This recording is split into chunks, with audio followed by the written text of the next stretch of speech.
Vous me dites, hein.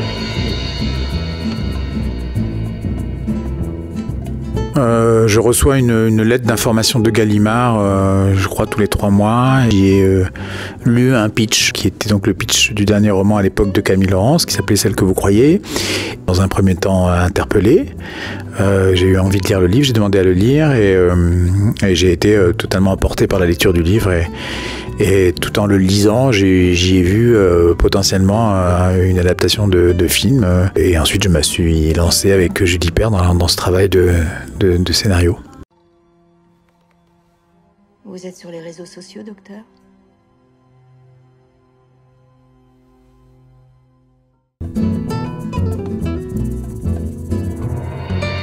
C'est un peu le hasard, en tout cas des 3 derniers films, c'est vrai, entre Boileau-Narcejac ou Tesson dans les forêts de Sibérie, parce que oui, le hasard des lectures a fait que je me suis retrouvé avec des livres qui m'ont suffisamment plu pour me donner envie d'en faire des films. Et c'est pas une obligation que de passer par des romans, mais c'est vrai que dans les 3 derniers, c'est comme ça que ça s'est fait. Voilà, c'est pour le suivant aussi d'ailleurs, c'est encore un roman, mais bon voilà, ce sera peut-être que je ferai tous mes films adaptés de romans, j'en sais rien. Pour des gens comme moi, c'est à la fois le naufrage et le radeau.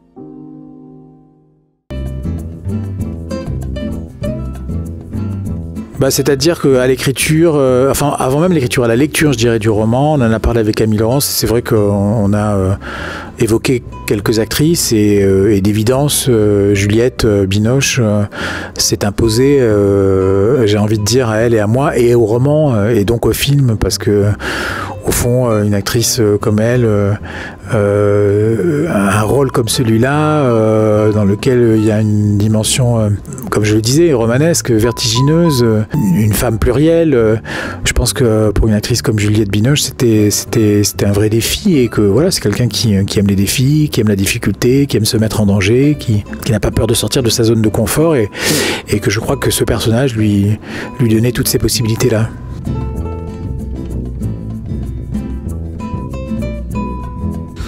Ah bah oui, c'est sûr que ce que raconte cette histoire, c'est aussi comment finalement l'enfant, le petit garçon, la petite fille ne s'éteint jamais en nous, et comment cette histoire, grâce à cette histoire, et d'une certaine manière, la petite fille en elle rejaillit, ressort, et